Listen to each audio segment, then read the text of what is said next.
Hello everyone. आज की video में हम क्लास 6 के मैथ प्रश्नावली 12.3 का क्वेश्चन नंबर 1 से सॉल्यूशन बताएंगे। तो चलिए शुरू करते हैं क्वेश्चन नंबर 1 से। क्वेश्चन नंबर 1 है, आप तीन संख्याओं 7, 10 और 12 से संख्याओं वाले जितने व्यंजक बना सकते हैं बनाइए। एक संख्या का एक से अधिक बार प्रयोग नहीं किया जाना चाहिए, केवल योग, व्यवकलन और गुणन संक्रियाओं का ही प्रयोग करें। तो इस प्रश्न में 7, 10 और 12 से जितने भी व्यंजक बन सकते हैं उतना व्यंजक बनाना है एवं इसमें चर का प्रयोग नहीं करना है। सिर्फ हम संख्याओं से ही व्यंजक बनाएंगे और संख्या है 7, 10 और 12। तो चलिए बनाना स्टार्ट करते हैं। तो लिखेंगे 7, 10 और 12 से बनने वाले निम्नलिखित व्यंजक है। तो क्वेश्चन में आप देख सकते हैं एक बना करके दे दिया है, इसी हिसाब से हमको बनाना है। तो हम इसको भी पहले लिख लेते हैं, 10 + 7 - 12। अब हम इसी प्रकार से बनाते चलेंगे। तो पहले वाले में 10 + 7 है, तो हम ले लेते हैं 10 - 7 - 12। उसके बाद हम लेंगे 7 + 10 + 12। उसके बाद हम ले लेते हैं 10 - 7 - 12। अब हम 12 से बनाते हैं, 12 - 7 - 10। 12 - 7 है, अब हम 12 + 7 ले लेते हैं, 12 + 7 - 10। प्लस माइनस वाला हो गया। अब हम गुना का प्रयोग करते हैं, तो लिखेंगे 7 × 10 × 12। उसके बाद ले लेते हैं 7 × 10 + 12। फिर हम अगला ले लेते हैं 10 × 12 + 7। अगला हम ले लेते हैं 12 × 10 + 7। 12 × 10 + 7 ये नहीं होगा, दोनों तो सेम ही हो गया। ये वाला व्यंजक और ये वाला व्यंजक दोनों सेम हो गया। यहाँ पे हम क्या किए हैं, 10 × 12 ले लिए, यहाँ पे 12 × 10 ले लिए। दोनों को गुना करेंगे तो सेम ही आएगा और साथ ही साथ जोड़ना है। ये व्यंजक नहीं होगा, सेम व्यंजक नहीं लेना है, दोनों का वैल्यू एक ही है, ये नहीं होगा। तो इस प्रकार से हम 9 व्यंजक बनाए हैं। आप और भी सोच करके बना सकते हैं। इस क्वेश्चन में दिया हुआ नहीं है जो कितना व्यंजक बनाए, आपको जितना बनाना है और भी सोच करके बना सकते हैं। इस प्रकार से क्वेश्चन नंबर 1 हो गया समाप्त। अब हम क्वेश्चन नंबर 2 में चलते हैं। क्वेश्चन नंबर 2 है, निम्नलिखित में से कौन से केवल संख्याओं वाले व्यंजक है। तो क्वेश्चन नंबर 2 में चेक करना है कि कौन सा व्यंजक सिर्फ संख्या वाला है। तो चलिए हम एक एक करके सबको चेक करके देख लेते हैं। जैसे पहले हम दूसरा का ए लेते हैं, तो 2 का ए है x + 5। इसमें पहले है x, यानी कि एक चर आ गया। दूसरा एक संख्या दिया हुआ है, यानी इस व्यंजक में चर भी है और संख्या भी है। तो ये सिर्फ संख्या वाले व्यंजक नहीं होंगे। अगर x के जगह पे कोई संख्या रहता तो ये संख्या वाला व्यंजक होता। अगर x की जगह पे 2 रहता, 2 + 5 रहता, तो ये संख्या वाला व्यंजक होता। लेकिन यहाँ पे एक चर है, इसलिए ये केवल संख्या वाले व्यंजक नहीं है। तो हम लिखेंगे ये केवल संख्या वाले व्यंजक नहीं है क्योंकि इसमें चर x है। तो 2 का a हो गया। अब हम 2 का b लेते हैं। 2 का b देखिए क्या है, 2 के b में है 10 × 9 - 7। तो पहले क्या है, 10 है, तो ये एक संख्या है। दूसरा भी 9 है, तो ये भी एक संख्या है। तीसरा 7 है, तो ये भी एक संख्या है। यानी इस व्यंजक में सब संख्या ही है, एक भी चर नहीं है, यानी ये संख्या वाला व्यंजक होगा। तो हम लिखेंगे ये केवल संख्या वाले व्यंजक है। तो 2 का b का हम चेक कर लिए। अब हम 2 के c में चलते हैं। 2 का c है 5 × 4 - zy। अब इसमें देखिए 5 तो संख्या है, 4 भी संख्या है। उसके बाद यहाँ पे आ गया zy, तो zy चर है। ये दोनों तो संख्या है ही, 5 और 4 दोनों संख्या है, लेकिन इसमें एक चर आ गया। अगर इस zy की जगह पे कोई संख्या रहता तो ये सिर्फ संख्या वाला व्यंजक होता, लेकिन यहाँ पे एक चर आ गया तो ये संख्या वाला व्यंजक नहीं होगा। तो हम लिखेंगे ये केवल संख्या वाले व्यंजक नहीं है क्योंकि चर zy है। तो 2 का c हो गया। अब हम 2 का d देखते हैं क्या है। 2 का d है 7y। अब इसमें देखिए 7 तो संख्या है, लेकिन इसमें y जुड़ा हुआ है और y जो है वो चर है। तो एक संख्या है और एक चर है, तो ये सिर्फ संख्या वाले व्यंजक नहीं होंगे क्योंकि इसमें एक चर है। तो हम लिखेंगे ये केवल संख्या वाले व्यंजक नहीं है क्योंकि इसमें चर y है। 2 का d हो गया। अब हम 2 के ई में चलते हैं। 2 का ई है 9 - 9z। अब इसमें देखिए, पहले 9 है, ये तो संख्या है, उसके बाद भी 9 है, ये भी संख्या है, लेकिन 9 से जुड़ा हुआ है z जो कि एक चर है, तो ये भी सिर्फ संख्या वाला व्यंजक नहीं होगा क्योंकि इसमें एक चर आ गया। तो लिखेंगे ये केवल संख्या वाले व्यंजक नहीं है क्योंकि इसमें चर z है। 2 का ई हो गया। अब हम 2 के f में चलते हैं। 2 का f है 5 × 17 - 4 × 16 + 3x। तो पहले 5 है, ये भी संख्या है, 17 भी संख्या है, 4 भी संख्या है और 16 भी संख्या है। उसके बाद 3 है, 3 भी संख्या है। तो यहाँ तक सिर्फ संख्या आ रहा है, लेकिन 3 से जुड़ा हुआ है x, तो x तो एक चर हो जाएगा, तो ये संख्या वाला व्यंजक नहीं होगा क्योंकि इसमें एक चर आ गया x। अगर इस x के जगह पे कोई संख्या होता तो ये संख्या वाला व्यंजक होता, लेकिन यहाँ पे तो x है जो कि एक चर है, इसलिए ये संख्या वाले व्यंजक नहीं होंगे। तो हम लिखेंगे ये केवल संख्या वाले व्यंजक नहीं है क्योंकि इसमें चर x है। तो 2 का f हो गया समाप्त और क्वेश्चन नंबर 2 भी हो गया समाप्त। अब हम क्वेश्चन नंबर 3 में चलते हैं।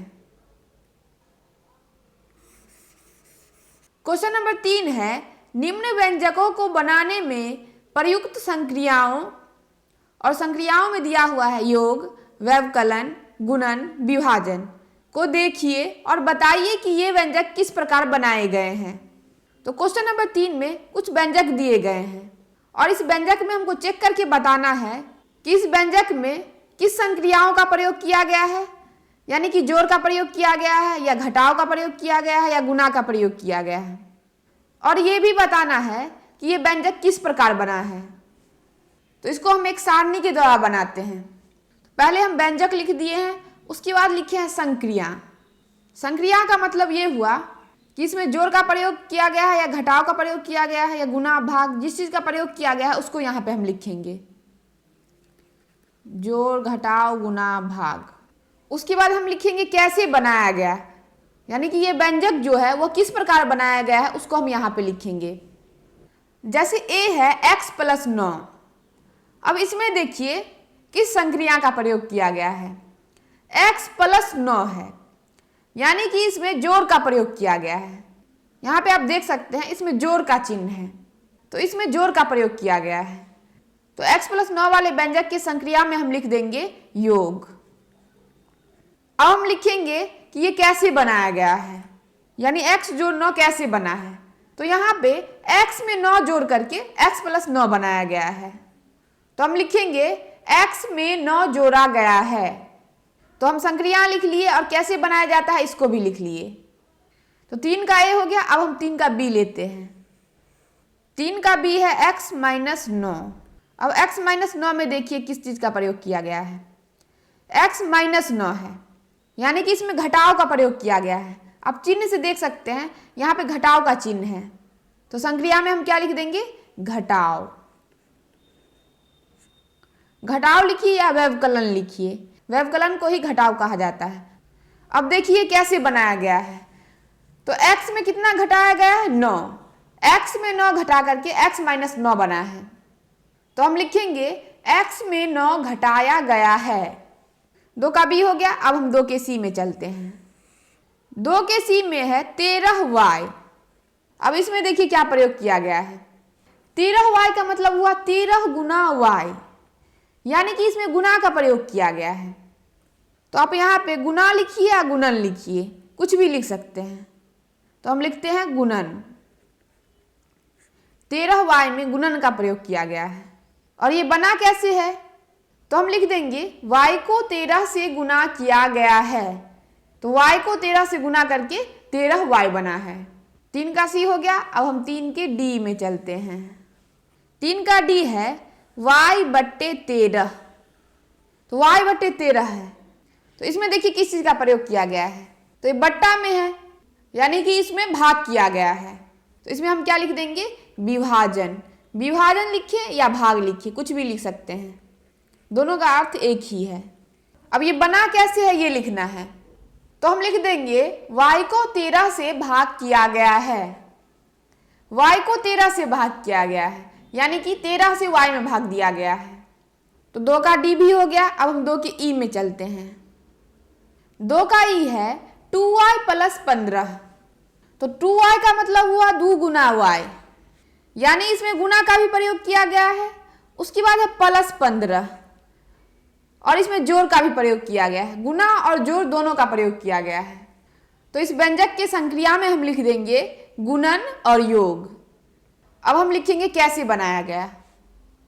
तो पहले इसमें क्या किया गया है, y को 2 से गुना किया गया है, और y को 2 से गुना करने के बाद जितना आया है उसमें 15 जोड़ दिया गया है। तो ये व्यंजक बना है 2y प्लस 15। तो इसमें हम लिख देंगे y को 2 से गुना करके प्राप्त गुणनफल में 15 जोड़ा गया है। तो 2 का e भी हो गया। अब हम 2 का f लेते हैं। f में है 2y माइनस 15। तो जैसा e है वैसा ही f है। 2 के e में गुना करके जोड़ा गया है और f में गुना करके घटाया गया है। तो इसमें हम क्या लिख देंगे, गुणन घटाव या व्यवकलन, कुछ भी लिख सकते हैं। तो हम लिख दिए गुणन घटाव। अब हम लिखेंगे कैसे बनाया गया। तो हम लिख देंगे y को 2 से गुना करके प्राप्त गुणनफल में 15 घटाया गया है। तो 2 का f भी हो गया। अब हम 2 की g में चलते हैं। तो g में है 7p, 3 के g में है 7p। तो 7p का मतलब हुआ 7 गुना p। 7 को p से गुना करेंगे तो क्या आएगा, 7p। तो इसमें किस संक्रिया का प्रयोग किया गया है, गुना का। तो इसमें हम क्या लिख देंगे, गुणन। और ये किस प्रकार बनाया गया है, तो हम लिख देंगे p को 7 से गुना किया गया है। p को 7 से गुना किया गया है तो 7p प्राप्त हुआ। g हो गया। अब हम h लेते हैं। तो h में है minus 7p plus 2। Minus 7p का मतलब क्या हुआ, माइनस 7 गुना p, यानी इसमें गुना का प्रयोग हुआ है। उसके बाद इसमें जोड़ा गया है 2, यानी कि इसमें जोड़ का भी प्रयोग किया गया है। तो इसके संक्रिया में हम लिख देंगे गुणन योग। गुणन और योग का प्रयोग करके ये व्यंजक बना है। अब ये बना कैसे है इसको लिखना है। तो इसमें हम लिख देंगे p में माइनस 7 से गुना करके प्राप्त गुणनफल में 2 जोड़ा गया है। तो h हो गया। अब हम i लेते हैं। i में है माइनस 7p माइनस 3। जैसा h है वैसा ही i है। h में माइनस 7p में जोड़ा गया है 2, और i में माइनस 7p में घटाया गया है 3। तो इसके संक्रिया में हम लिख देंगे गुणन घटाव। गुणन और घटाव का इसमें प्रयोग किया गया है। अब हम लिखेंगे ये कैसे बनता है। तो इसमें हम लिख देंगे p में माइनस 7 से गुना करके प्राप्त गुणनफल में 3 घटाया गया है। तो इस प्रकार से क्वेश्चन नंबर 3 हो गया समाप्त। अब हम क्वेश्चन नंबर 4 में चलते हैं। क्वेश्चन नंबर 4 है निम्नलिखित स्थितियों के लिए व्यंजक दीजिए। तो क्वेश्चन नंबर 4 में शब्द में लिखा हुआ है, इसको व्यंजक में लिखना है। तो हम 4 का ए लेते हैं। 4 का ए है ए में 5 जोड़ना। तो हम क्या लिख देंगे, ए जोड़ 5। इसको व्यंजक के रूप में लिखना है। तो ए में 5 जोड़ा गया है तो इसको हम कैसे लिखेंगे, ए जोड़ 5। अब बी में देखिए क्या है, बी में है ए में 5 घटाना। तो हम ए में से घटा देंगे 5। अब सी में देखिए, सी में है ए को 5 से गुना करना। ए को 5 से गुना करना, तो ए को हम 5 से गुना करेंगे तो कितना होगा, तो हम क्या लिख देंगे, a5। लेकिन ये गलत हो जाएगा। तो जब भी हम व्यंजक लिखेंगे उसमें हम पहले संख्या को लिखेंगे, उसके बाद हम चर को लिखेंगे। तो इसमें संख्या क्या है, 5 है, और चर है a। तो 5 के बाद हम क्या लिख देंगे, a, यानी कि a को 5 से गुना करके हमें 5a प्राप्त होगा। तो यहाँ पे हम क्या लिख देंगे, 5a। डी में है a को 5 से भाग देना। अब इसमें है a को 5 से भाग देना, तो हम क्या लिख देंगे, a/5। इसमें a को 5 से भाग दिया गया है, इसका अर्थ ये हुआ कि 5 से हम a में भाग देंगे। अब हम e लेते हैं। e में देखिए क्या है, ई में है m में से 7 घटाना, m में से 7 घटाया गया है, तो इसको हम कैसे लिखेंगे, m घटाव 7, m में से 7 घटाया गया है, ई हो गया। अब हम f में चलते हैं। f में है -5 को 7 से गुना करना, तो -m को 7 से गुना किया गया है, -m को 7 से, -m को 7 से गुना करेंगे तो क्या होगा, -7m। अगर हम इसको -m7 लिखें तो ये गलत हो जाएगा, क्योंकि व्यंजक लिखने में पहले हम संख्या लिखते हैं, उसके बाद हम चर को लिखते हैं। तो -m को 7 से गुना करेंगे तो क्या लिखाएगा, -7m। तो f में हम लिख देंगे -7m। तो f हो गया। अब हम g में चलते हैं। g में है -m को 7 से भाग देना, -m को 7 से भाग दिया गया है, तो हम क्या लिखेंगे, -m/7। -m को 7 से भाग दिया गया है, इसका मतलब ये हुआ कि 7 से m में भाग दिया गया है, तो हम क्या लिख दिए, -m/7। अब हम h में चलते हैं। h में है m को -5 से गुना करना, m को -5 से गुना किया गया है, तो हम क्या लिखेंगे, -5m। तो h हो गया समाप्त। क्वेश्चन नंबर 4 हो गया समाप्त। अब हम क्वेश्चन नंबर 5 में चलते हैं। क्वेश्चन नंबर 5 में है निम्नलिखित स्थितियों के लिए व्यंजक दीजिए। फिर वही प्रश्न है, फिर इसमें शब्द में लिखा हुआ है और इसको व्यंजक में लिखना है। तो हम 5 का ए लेते हैं। 5 के ए में है m के 7 गुना में 6 जोड़ना, m का 7 गुना कितना होगा, 7m होगा। उसके बाद है m के 7 गुना में 6 जोड़ना, m का 7 गुना कितना हो गया, 7m। उसके बाद इसमें 6 जोड़ा गया है, तो यहाँ पे हम लिखेंगे जोड़ 6। तो m के 7 गुना में हम 6 जोड़ेंगे तो आएगा 7m जोड़ 6।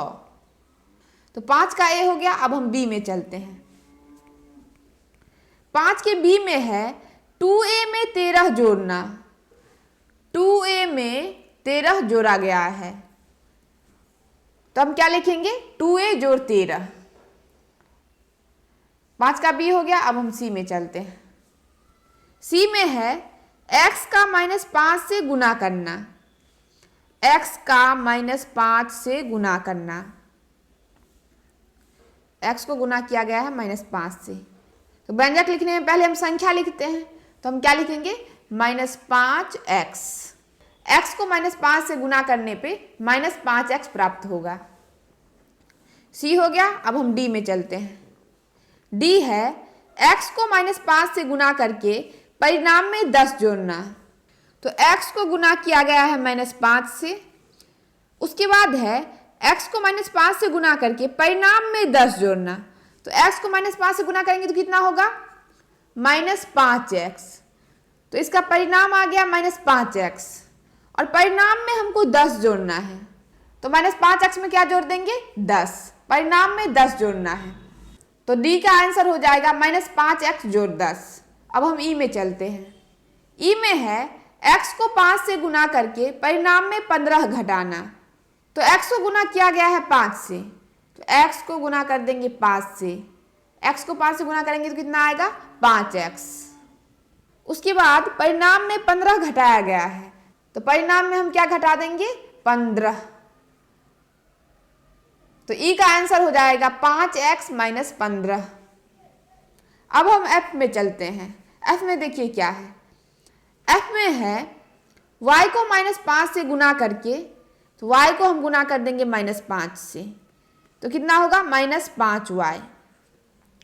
उसके बाद है परिणाम को 18 में जोड़ना, यानी कि y को -5 से गुना करके जो परिणाम आया है उसमें हम जोड़ देंगे 18 जोड़ना है, तो f का आंसर क्या हो जाएगा, -5y जोड़ 18। तो f हो गया समाप्त और क्वेश्चन नंबर 5 भी हो गया समाप्त। अब हम क्वेश्चन नंबर 6 में चलते हैं। तो क्वेश्चन नंबर 6 में 2 प्रश्न है, 6 का ए है, 6 का बी है। तो हम 6 का ए लेते हैं। 6 का ए में है कि और 9 का प्रयोग करके अलग अलग व्यंजक बनाइए। प्रत्येक व्यंजक में दोनों एक एक बार होने चाहिए, यानी प्रत्येक व्यंजक में की और 9 दोनों होना चाहिए एक एक बार।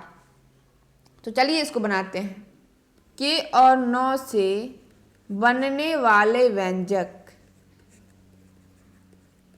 के और नौ से बनने वाले व्यंजक। तो हम इसमें जोड़, घटाव, गुणा, भाग किसी भी चीज का प्रयोग करके हम व्यंजक बना सकते हैं। तो पहले हम जोड़ से स्टार्ट करते हैं। के में जोड़ देंगे 9, ये पहला व्यंजक हो गया।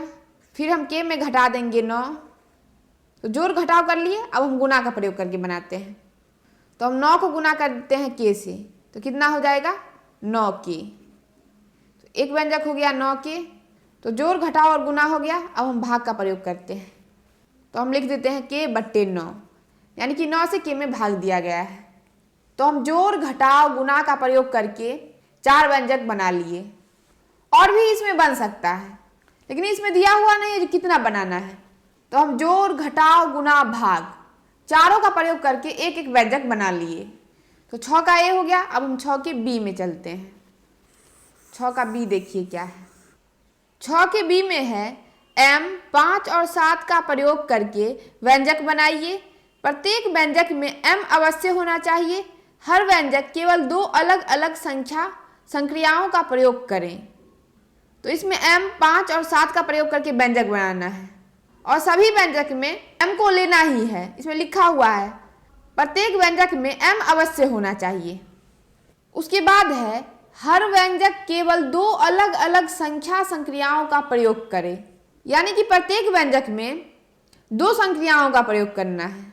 तो चलिए इसको हम बनाते हैं। m 5 और 7 से बनने वाले व्यंजक। तो पहले हम क्या लिखेंगे 5m जोड़ 7।